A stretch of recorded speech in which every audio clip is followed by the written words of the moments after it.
KKS பிரதான வீதி ஓரமாகவே 7.5 பரப்பு காணி விற்பனைக்காக இருக்குது. இப்போ நீங்கள் பார்த்து கொண்டிருக்கிற இந்த பிரதான வீதி ஓரமாக காங்கேசன்துறை நடேசா கல்லூரி, இப்போ நீங்கள் பார்த்து கொண்டிருக்கிற இந்த நடேசா கல்லூரியின் விளையாட்டு மைதானத்தின் பிரதான கேட்டுக்கு நேர எதிரே இருக்கிற 7.5 பரப்பு காணி தான் விற்பனைக்காக இருக்குது. கேகேஎஸ் பிரதான வீதி ஓரமாகவே இந்த 7.5 பரப்பு காணியும் அமைஞ்சிருக்குது. இப்போ நீங்கள் அந்த காணியை பார்த்து கொண்டிருக்கிறீங்க. இப்போ நீங்கள் பார்த்து கொண்டிருக்கிற இந்த 7.5 பரப்பு காணியும் தான் உரிமையாளரால் விற்பனைக்காக இருக்குது. இந்த 7.5 பரப்பு காணியை நீங்கள் வேண்டது அப்படின்னு சொன்னால் நேரடியாக உரிமையாளருடைய விலைபேசி வாங்கிக் கொள்ள முடியும். உரிமையாளருடைய சாதாரண தொலைபேசி இலக்கமும் அதே நேரம் வாட்ஸ்அப் இலக்கமும் இந்த வீடியோவில் இணைக்கப்பட்டிருக்குது. காங்கேசன்துறையில் புதிதாக அமைக்கப்பட இருக்கிற ஹார்பர் சிட்டிக்கு மிக அருகில் தான் இப்போ நீங்கள் பார்த்து கொண்டிருக்கிற இந்த 7.5 பரப்பு காணியும் அமைஞ்சிருக்குது. அதே நேரம் பழைய சீமெண்ட் ஃபேக்டரிக்கும் மிக அருகில் தான் இப்போ நீங்கள் பார்த்து கொண்டிருக்கிற இந்த 7.5 பரப்பு காணியும் இருக்குது. இந்த காணி பற்றிய பொதுவான விடயங்களை முதல் பார்ப்போம். இந்த 7.5 பரப்பு காணியை பற்றி பார்த்தோம் அப்படின்னு சொன்னால் இந்த 7.5 பரப்பு காணியையும் நீங்கள் சேர்த்தும் வாங்கிக்கொள்ள முடியும், பிரிச்சும் வாங்கிக்கொள்ள முடியும். பிரித்து அப்படி என்று சொன்னால்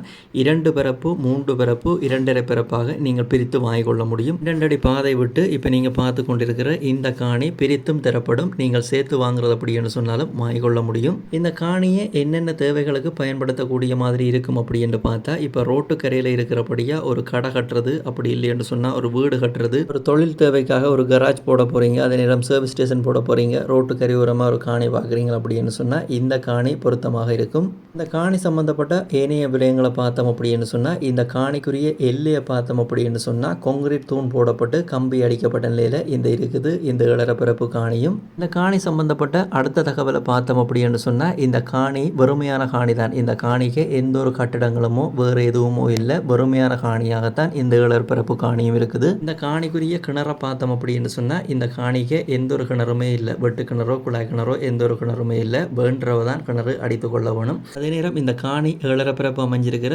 தண்ணிக்குரிய பிரதேசத்தை பார்த்தோம் அப்படின்னு சொன்னால் பயன்படுத்தக்கூடிய குடிக்கக்கூடிய நல்ல தண்ணி உள்ள பிரதேசமாகத்தான் இருக்குது அப்படின்னு சொல்லி கிடக்கு. யாழ்ப்பாணம் காங்கேசன்துறை கேகேஎஸ் வீதி ஓரமாக இருக்கிற இந்த 7.5 பரப்பு காணி சம்பந்தப்பட்ட அடுத்த தகவலை பார்த்தோம் அப்படின்னு சொன்னால், இந்த காணிக்கு இருக்கிற மரங்களை பார்த்தோம் அப்படின்னு சொன்னால் பயன்தர மரங்கள் அப்படின்னு சொல்லி 2 தென்னை மரம் இருக்குது, அதே நேரம் பிளாத்தி மரம் இருக்குது, அதே நேரம் நீண்டகால பயன்தர மரம் அப்படின்னு சொல்லி ஒரு 4 மிகப்பெரிய வேப்ப மரங்கள் இருக்குது.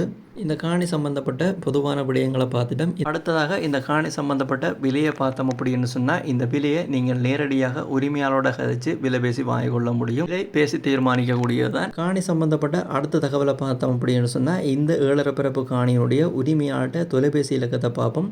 இப்போ நீங்கள் இந்த வீடியோ பார்த்து கொண்டிருக்கும் பொழுது உரிமையாளர் அப்படின்னு சொல்லப்படுகின்ற இந்த நம்பரை தொடர்பு கொண்டீங்கன்னு சொன்னால் நீங்கள் நேரடியாக உரிமையாளரோட கதைக்க முடியும். உரிமையாளர்கிட்ட தொலைபேசி இலக்கத்துக்கு வாட்ஸ்அப்பும் இருக்குது. நீங்கள் வாட்ஸ்அப் ஊடாகவும் உரிமையாளரோட தொடர்பு கொண்டு இந்த காணி சம்பந்தப்பட்ட மேலதிக முழுமையான தகவல்களை பெற்றுக்கொள்ள முடியும், பார்த்து வாங்கிக்கொள்ள முடியும். யாராவது தேவை அப்படின்னு சொன்னால் இந்த காணியை வாங்குறதுக்கு இப்போ இதில் விழுந்து கொண்டிருக்கிற இந்த உரிமையாளர் இலக்கத்தை பயன்படுத்தி கொள்ளுங்க.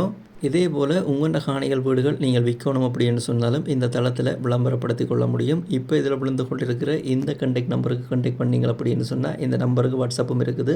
நீங்கள் இந்த நம்பருக்கு கண்டெக்ட் பண்ணிங்கன்னு சொன்னால் நீங்கள் உங்களோட வீட்டை காணியை விற்க போகிறீங்க அப்படின்னு சொன்னால் இந்த தளத்தில் விளம்பரப்படுத்தி கொள்ள முடியும். யாராவது விளம்பரப்படுத்தல் தேவைக்காக இப்போ இதில் விழுந்து கொண்டிருக்கிற இந்த இலக்கத்தை பயன்படுத்தி கொள்ளுங்க. இந்த யூடியூப் தளத்தில் யாழ் மாவட்டம் இலங்கை முழுவதும் விற்பனைக்கு இருக்கிற நிறைய வீடுகள் காணிகள் பற்றிய வீடியோக்கள் போட்டு கிடக்கு. கிட்டத்தட்ட ஒரு 600க்கும் மேற்பட்ட வீடியோக்கள் போட்டு கிடக்குது. இந்த யூடியூப் தளத்தில் 3 விதமான காணிகள் வீடுகள் போட்டு கிடக்குது. ஒன்று வந்து நேரடியாக உரிமையாளரோடாக விற்பனைக்காக வர வீடுகள் காணிகள் போட்டு கிடக்குது. மற்றது தரகர்கள் கூடாக விற்பனைக்கு வர வீடுகள் காணிகளும் போட்டு கிடக்குது. மற்றது வந்து ரியல் எஸ்டேட்டு கூடாக விற்பனைக்கு வர வீடுகள் காணிகளும் போட்டு கிடக்குது. 3ஐயும் நீங்கள் பார்த்து கொள்ளக்கூடிய மாதிரி இருக்கும். 3க்குமே தொலைபேசி இலக்கம் தந்திருக்கும். நேரடியாக தொடர்பு கொண்டு நீங்கள் இந்த வீடுகள் காணிகளை வாங்கிக் கொள்ள முடியும். இந்த யூடியூப் தளத்தை பார்த்தோம் அப்படின்னு சொன்னால் இந்த உங்கள் நண்பன் யூடியூப் தளம் ஒரு விளம்பரப்படுத்துகின்ற தளம் தான். இந்த விளம்பரப்படுத்துகின்ற தளத்தினூடாக நீங்கள் எந்த ஒரு வீட்டை காணியை போய் பார்க்குறீங்க வாங்குறீங்க அப்படின்னு சொன்னாலும் அதனுடைய உறுதிகள் தோம்புகள் ஆவணங்களை நீங்களோ அல்ல சட்டத்தரணியூடாகவோ சரியாக சோதித்து பார்த்து வாங்கிக்கொள்ளுங்க. அதே நேரம் பணக்கொடுக்கல் வாங்கல் அப்படின்னு சொன்னால் ஒரு காணி வீட்டுக்குரிய பணக்கொடுக்கல் வாங்கல் செய்கிறீங்க அப்படின்னு சொன்னால் அதை பெரும்பாலும் வங்கிகளுக்கு கூடாக செய்யுங்க. அதுதான் பாதுகாப்பானதாக இருக்கும். இது வந்து பாதுகாப்பு காரணங்களுக்காக எல்லா வீடியோலையும் வீடியோலையும் சொல்கிறது, இந்த வீடியோலையும் பாதுகாப்பு காரணங்களுக்காக சொல்லி கிடக்கு. எந்த ஒரு விடயத்திலையும் யாரிடமும் ஏமாந்துடாதீங்க. அறிவுறுத்தலுக்காக இந்த விடயத்தை எல்லாரும் கருத்தில் எடுத்துக்கொள்ளுங்க. இந்த வீடியோ சம்பந்தப்பட்ட முழுமையான தகவலை தந்துட்டேன். இந்த உங்கள் நண்பன் யூடியூப் சேனலில் இப்போ நீங்கள் இந்த வீடியோ பார்த்து கொண்டிருக்கிற வரைக்குமே சப்ஸ்கிரைப் பண்ண பார்த்து கொண்டிருக்கிறீங்கன்னா ஒரு சப்ஸ்கிரைப் பண்ணி போட்டு உங்களுடைய ஆதரவு எனக்கு தாங்க. இந்த வீடியோ பதிவு பார்த்ததுக்கு நன்றி. மீண்டும் நல்ல ஒரு பதிவில் சந்திக்கிறேன். நன்றி, வணக்கம்.